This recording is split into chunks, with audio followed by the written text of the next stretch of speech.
ಎಲ್ಲರಿಗೂ ನಮಸ್ಕಾರ. ಸುಹಾ ರಶ್ಮೀಸ್ ಕಿಚನ್ಗೆ ಎಲ್ಲರಿಗೂ ಪ್ರೀತಿಯ ಸ್ವಾಗತ.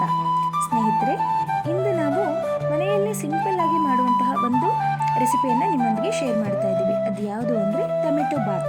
ಬನ್ನಿ ಹಾಗಾದರೆ ಹೇಗೆ ಮಾಡೋದು ಅಂತ ನೋಡೋಣ. ಇದಕ್ಕೆ ಮೊದಲಿಗೆ 1 ಲೋಟದಷ್ಟು ಅಕ್ಕಿಯನ್ನು ತೆಗೆದುಕೊಳ್ತಾ ಇದ್ದೀವಿ. ಹಾಗೆ ಸ್ವಲ್ಪ ಜೀರಿಗೆಯನ್ನು ತಗೊಳ್ತಾ ಇದ್ದೀವಿ.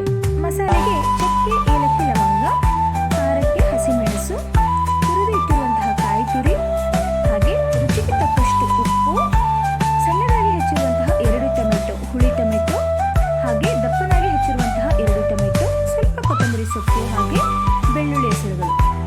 ಮೊದಲಿಗೆ ಮಿಕ್ಸಿ ಜಾರುವಿಗೆ ದಪ್ಪನಾಗಿ ಏನು ಹೆಚ್ಚಿಟ್ಕೊಂಡಿದ್ವಲ್ಲ 2 ಟೊಮೆಟೊಗಳನ್ನು ಸೇರಿಸ್ಕೊಳ್ತಾ ಇದ್ದೀವಿ.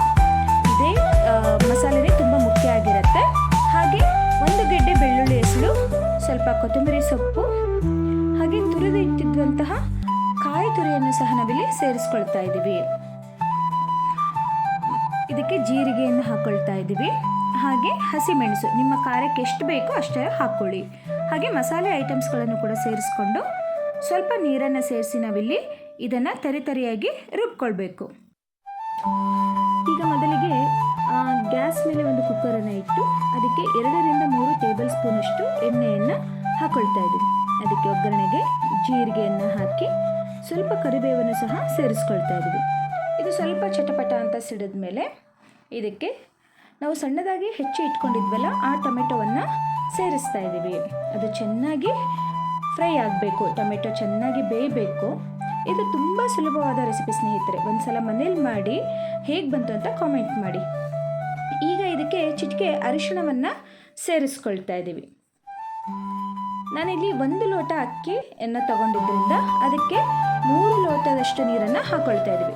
ನಿಮ್ಮ ಅಕ್ಕಿಗೆ ಪ್ರಮಾಣಕ್ಕನುಗುಣವಾಗಿ ನೀವು ನೀರನ್ನು ಸೇರಿಸ್ಕೊಳ್ಳಿ. ಇದು ತುಂಬ ಚೆನ್ನಾಗಿರುತ್ತೆ ಟೇಸ್ಟಲ್ಲಿ. ಮಕ್ಕಳಿಗೂ ಕೂಡ ತುಂಬ ಇಷ್ಟ ಆಗುತ್ತೆ. ಬೆಳಗ್ಗೆ ಬಾಕ್ಸಿಗೆ ಏನು ಮಾಡಬೇಕಪ್ಪ ಅಂತ ಟೆನ್ಷನ್ ಆದಾಗ ಒಮ್ಮೆ ಇದನ್ನು ಟ್ರೈ ಮಾಡಿ. ರುಚಿಗೆ ತಕ್ಕಷ್ಟು ಉಪ್ಪು ಇದೇ ಸಮಯದಲ್ಲಿ ಹಾಕ್ಕೊಳ್ತಾ ಇದ್ದೀವಿ. ಹಾಗೆ ರುಬ್ಬಿ ಇಟ್ಟಿರುವಂತಹ ಮಸಾಲೆಯನ್ನು ಸೇರಿಸ್ಕೊಳ್ತಾ ಇದ್ದೀವಿ. ಚೆನ್ನಾಗಿ ಮಸಾಲ ಪದಾರ್ಥಗಳನ್ನು ಹಾಕಿ ರುಬ್ಬಿಟ್ಕೊಂಡಿದ್ವಲ್ಲ ಅದನ್ನು ಸೇರಿಸ್ತಾ ಇದ್ದೀವಿ. ಈಗ ಬೆಲ್ಲ ಮತ್ತು ಅಕ್ಕಿ, ಬೆಲ್ಲ ಆಪ್ಷನಲ್ಲಿ ಸ್ನೇಹಿತರೆ, ನಿಮ್ಗೆ ಬೇಕಾದರೆ ಹಾಕಿ. ಹಾಗೆ ಅಕ್ಕಿಯನ್ನು ಸಹ ಸೇರಿಸ್ತಾ ಇದ್ದೀವಿ. ಇದನ್ನೊಮ್ಮೆ ಚೆನ್ನಾಗಿ ಕೈ ಆಡಿಸಿ. ನಿಮಗೆ ಹಸಿಮೆಣಸಿನಕಾಯಿ ಸಾಕು ಅಂದರೆ ಅಷ್ಟೇ ಬಿಡಿ, ಇಲ್ಲ ಅಂದರೆ ಸ್ವಲ್ಪ ಅಚ್ಚಕಾರದ ಪುಡಿಯನ್ನು ಸಹ ಸೇರಿಸ್ಕೊಳ್ಬೋದು ರುಚಿಗೆ ತಕ್ಕಷ್ಟು. ಅಂದರೆ ನಿಮ್ಮ ಖಾರ ಹೇಗೆ ಬೇಕೋ, ಸ್ವಲ್ಪ ಜಾಸ್ತಿ ತಿಂತೀರಾ, ಸ್ವಲ್ಪ ಜನ ಕಡಿಮೆ ತಿಂತಿರ್ತಾರೆ, ನಿಮಗೆ ಬೇಕಾದಾಗೆ ಸೇರಿಸ್ಕೋಬೋದು. ಈಗ ಲಿಡ್ಡನ್ನು ಕ್ಲೋಸ್ ಮಾಡಿ 1 ರಿಂದ 2 ವಿಷಲಷ್ಟು ಬರೆಸ್ಕೊಳ್ಬೋದು. ಉದುರ್ಬೇಕನ್ನೋರು 1, ಇಲ್ಲ ಮೆತ್ತಗೆ ಬೇಕನ್ನೋರು 2 ವಿಷಲನ್ನು ಬರೆಸ್ಬೇಕು. ಈಗ ಬಿಸಿ ಬಿಸಿಯಾದ ಟೊಮೆಟೊ ಬಾತ್ ರೆಡಿಯಾಗಿದೆ. ನೋಡಿ ಎಷ್ಟು ಚೆನ್ನಾಗಿ ಕಾಣಿಸ್ತಾ ಇದೆ. ಹಾಗೆ ಟೇಸ್ಟಲ್ಲೂ ಕೂಡ ತುಂಬ ಚೆನ್ನಾಗಿರುತ್ತೆ. ಬಿಸಿ ಬಿಸಿಯಾದ ಟೊಮೆಟೊ ಬಾತ್ ಸವಿಯಲು ಸಿದ್ಧ ಆಗಿದೆ. ವಿಡಿಯೋ ಇಷ್ಟ ಆದರೆ ಶೇರ್ ಮಾಡಿ, ಲೈಕ್ ಮಾಡಿ, ಕಾಮೆಂಟ್ ಮಾಡಿ. ಧನ್ಯವಾದಗಳು.